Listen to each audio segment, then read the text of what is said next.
Alright everyone, let's talk about one of the most important resources in Raid Shadow Legends today, and that is going to be silver. Now, I've seen a few comments about this. People are always pointing out that I seem to have quite a bit of silver, and right now I'm looking at around 84 million silver on my accounts. And it's not easy to do. I know this is definitely a big struggle, especially when you are new to the game. It can be very difficult in order to save up that silver. It's definitely one of those things that is a lot easier to spend than it is to save. Well, today I thought I would share with you guys 5 tips on saving silver, and these are going to really help you out. It doesn't matter whether you are a beginner, whether you are an intermediate player, or whether you are a veteran, somebody who's been playing the game for a long time. You can never really have enough silver. It's going to come in really handy, especially if you prepare yourself and you save it for when certain things like events come around, so that you can make sure that you are not only upgrading your gear, but you are maximizing all the rewards that you can get. So with that being said, let's get into it and let's talk about some things you can do to save silver. So tip number 1, and this is of course going to jump right into what I just mentioned right now. Super important. More importantly, actually recently than it was before, because of one of the revamps that they did to the events, and that is the artifact event. And that is going to be wait until you end up getting rewards for actually spending your silver before you actually end up spending it. So there is an event right now that was revamped. It's the artifact event. It used to end up being really easy. It was probably the easiest event. You could end up finishing it in probably 20 to 30 minutes. It cost almost no silver, but they recently revamped it, so now it actually takes quite a bit of silver in order to fully get all the rewards for this artifact event.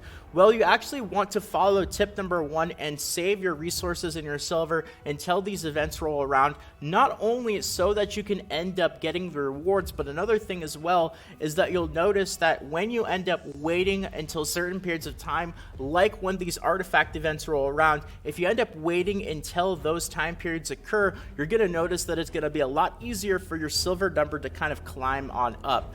Now, silver, again, is one of those things where it's going to be a lot easier to spend than it is to save. So if you're constantly farming, let's just say you're running the brutal stages of the campaign, every single run is going to give you, about 13,000 silver or so, plus you end up selling those shields, 25,000 silver. That's not really that much when it comes to upgrades. So if you're constantly upgrading your gear while you're also farming silver at the same time, it's going to be very difficult for you to notice this number really kind of going up. But if you wait until certain time periods, like when these events roll around, not only are you going to get more rewards by waiting and holding off on saving your silver, but you are also going to notice that because you're not spending silver all the time, you're not constantly upgrading your gear, it's going to be a lot easier for this number to kind of go up. And I don't know, maybe that might make you feel a little bit better. Maybe that's a little bit of motivation. I know for me, when I actually notice that the silver number is kind of climbing up in the millions, it's a good feeling. Whereas if you always see this number really low, it could end up being a bit discouraging. So not only follow tip number 1 for those extra rewards, but it might also help with your motivation, seeing that your silver number is actually going to constantly be going up if you're waiting to spend it rather than constantly spending it in between the different farming runs that you end up doing.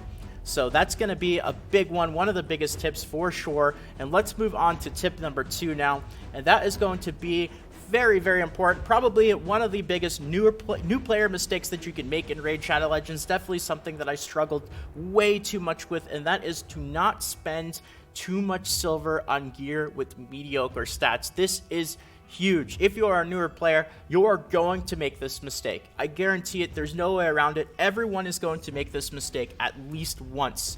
Now, the question is, if you learn a little bit more about the gearing system, if you watch some videos, I know I have some other videos about gearing up in specific, the more you learn about the gearing system, the less silver you are going to end up wasting leveling up gear that isn't really going to end up being worth the silver. Now, this is something that I did a whole lot of when I was newer to the game. I still have countless pieces of gear that are at plus 16 that do not need to end up being at plus 16, just lots of wasted gear, 4-star stuff that doesn't need to be at plus 16. I know I had plenty of gear that had flat stats on it as well. I don't know if I still have them or if they're on some really bad characters now, but I had a whole bunch of speed gear, some speed boots. I think I ended up talking about those in one of the videos. Flat stat HP speed boots that I ended up taking all the way to plus 16. It takes a lot of silver to get a piece of gear up to plus 16, something like 1 to 2 million, depending on how lucky you are. And if you are leveling up flat stat gear up to plus 16, I talk about it in more detail in the actual gearing videos, but one of the most important first things to note about gear is if it has a really bad flat stat like flat HP, flat defense, flat attack, it doesn't really even matter what the substats are going to be at that point. If it has a really bad flat main stat, it's just not really going to be worth the resources. So definitely educate yourself a bit about the gearing system if you are still newer to the game. And it's not bad if you want to level up gear a little bit, especially if it has good substats, or maybe if it's like a good 4 set piece of gear, but it doesn't, it might have 1 or 2 bad stats. Nothing wrong with taking it up to plus 4. This is a strategy that I like to do. Take it up to plus 4 and see what substat it rolls on. If it rolls on speed or something really good, then maybe you can invest some more resources and level it up a bit more. But if it ends up rolling on a bad substat, it kind of just ruins the gear, then you probably don't want to invest more resources, because of course the higher level that you get when it comes to upgrading gear, the more silver that it's going to cost, with those final 4 levels, plus 12 to plus 16, costing an insane amount of silver, something like, again, 1 to 2 million, depending on how lucky you are. So definitely a big one. And if you are newer to the game, if you end up learning a bit more about the gear, tip number 2 is going to really make a massive difference on the amount of silver that you are able to save up. So now let's move on to tip number 3, and this is going to be another really big one. Now I can see how this one is a little bit more difficult, also very important, but a little bit difficult to follow, especially if you are a newer player.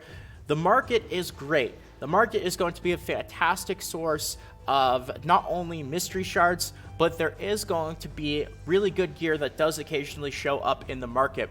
You're going to notice, though, that the really good gear, it's probably going to be expensive. It's going to cost several 100,000 silver. Some of the really good pieces will even cost, 500,000, 600,000 silver, and that's a lot. It takes a while to save up 500,000 silver. So there's nothing wrong with purchasing gear in the market. That's totally fine. In fact, it's going to be a pretty good way to end up getting gear without having to actually go out there and farm for it by spending energy or resources. But if you do decide to purchase gear in the market, you want to make sure that it's going to be good. You're going to want to make sure that it's worth it. You're going to want to make sure that it is worth the silver that you spend. So again, very similar to the last tip, you want to stay away from things that have flat stats, like these speed gloves. Yes, they're rare, but they have flat HP, which is not going to be good for gloves. So that alone already makes them no good. Even if they did have good substats, still not good. And the fact that they have bad substats, flat defense, flat accuracy, flat HP, no good. You want to end up staying away from purchases like this. Absolutely not going to be worth the 100,000 silver. That's 4, 5, 6 campaign runs worth of silver. That's a lot of energy. So if you end up making a lot of purchases in the market for gear that is not worth it, you're going to notice that it's going to be a lot harder for you to save up your silver. Now, I emphasize there's a lot of gear that's not worth it, but then there are occasionally times you will find gear that's really good and it is expensive, and don't be afraid to buy it, because it can take a lot of energy and a lot of dragon runs in order to end up finding something really, really good. So if you do find it in the market, nothing wrong with buying it. Like for me, example, I'm thinking about buying this helmet. Even though it's not amazing, it has speed on it, and I am still looking for my Seeker. I'm still looking for a good helmet that rolls double speed. If this can end up getting to 13, 14, or 15 speed, it'll be worth it, even though it's a 250,000,000 silver. So that's just an example for me. If you find something really good for you in the market, don't be afraid to buy it. Just stay away from making too many purchases with stats that are really not going to be worth the silver. So that's going to be tip number 3. Now we're moving on to tip number 4. Now this is a really good one, which is actually a bit newer to the game. Unfortunately, I did not have access to this silver saving method when I started out playing in April. This is something that is a little bit newer to the game. I don't remember exactly when it came out, but it is going to save you silver, especially if you are a newer player, and that is to destroy old gear that is no longer going to be good for you, that is no longer, you're not going to trade it from one champion to another. It's not really worth it. You've probably outgrown it, you've out-leveled it. Maybe it was old 3-star stuff or stuff that you were using when you first started out. Don't spend the silver to remove it. If it's something you've kind of just grown out of and you're not going to use anymore, there's no reason to use that silver. You actually have an option now when it comes to gear, if you want to remove gear on a champion, you have the option to either end up removing it and end up paying the silver, or you could just destroy it, which is going to completely delete that piece of gear, but you'll end up saving the silver. So again, if you have really good gear, you definitely don't want to destroy it. You want to pay the silver to take it off. But if this is old gear that is from when you were playing the game earlier on, when you're a beginner and you're not going to reuse that gear on another champion, there's no reason to end up paying the silver just to have a piece of gear that you're probably not going to use. So take advantage of that, end up saving a little bit of silver, and be happy that if you are a newer player, a lot of people who started off closer to when I started in April, we didn't have access to that, and we still had to pay the silver either way. So that's definitely a nice little bonus for newer players to help save up a bit of silver. And finally, tip number 5. This is actually a really big one, something that I think a lot of people are a little bit surprised about. And it's actually a great way that the game eats away at your silver without really even having you know about it. And that is, if you are low on silver, try stopping some sources of things in the game that are going to be using silver that you might not even really think about it. And the best example that I can think of is going to be brews. So if you end up going to the tavern and we want to upgrade, let's just say this guy right here, every single brew is going to cost 7,000 silver. So I'm paying 7,000 silver to get 18,000 experience. Now you can see how if you end up using a lot of brews, if I were to use, let's just say 100 brews as an example, that's going to cost almost 1,000,000 silver. You're looking at 700,000 silver. So brews, they are great. They do give a lot of experience. One thing that is kind of hidden about them that a lot of people kind of forget or they look over is that they do actually cost a pretty decent amount of silver. So when you are lower on silver, something that I personally like to do and something that I've liked to follow ever since I started out is I like to have a good amount of reserve silver. Now this really isn't a huge problem for me recently. I'm looking at 84 million silver, but I like to try to keep a certain amount of silver just for emergency situations. If I really want to end up leveling up a piece of gear to plus 16, for example. Of course, there are some missions that come out every single month.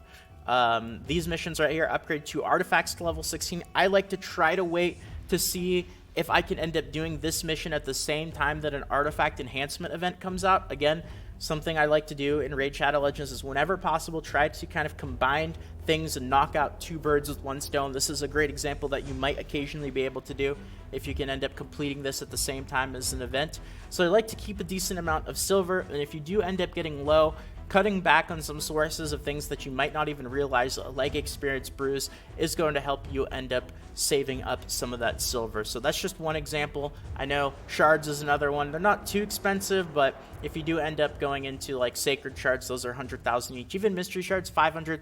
That's not really too bad though. If you were to use champions as experience though, I believe those use 1,600. This is going to be, or maybe it's 900. So there's other just little sources of things that cost silver in the game that you might want to keep an eye on if you start getting really low. The biggest one that I can think of though were those experience brews. Those can really end up eating through a lot of silver.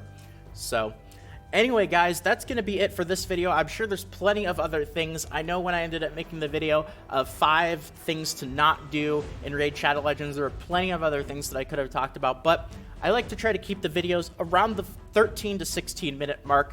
That's just my kind of goal. I think that's a great length for YouTube videos, so I try to keep it there. So I'm sure there are still plenty of other things that you can do to save silver. So if you guys want to talk about them in the comments, you're welcome to do so. Maybe if I end up getting another list, if I get some more things and I can put together a full video, I'll go ahead and release a part 2, just like I'm planning on doing with some of the other videos. But I'm hoping that this helped you guys out, save some silver so you can stockpile and be prepared for certain things like when those artifact enhancement events do come out. If you guys did enjoy this video and it did help out, thank you so much for all the support, everyone. Consider subscribing to the channel for more videos like this in the future, especially the possibility of a part 2. And if you really enjoyed it, if you want to take a quick second to leave a like, that really does help out. So thank you very much to all of you guys who do that and all of you guys who have been supportive. Really appreciate it, everyone. And with that all being said, that's going to be it for today. Thanks again for watching, everyone. Have a fantastic day. And until next time, this is Salt of the Salty Guild, signing out.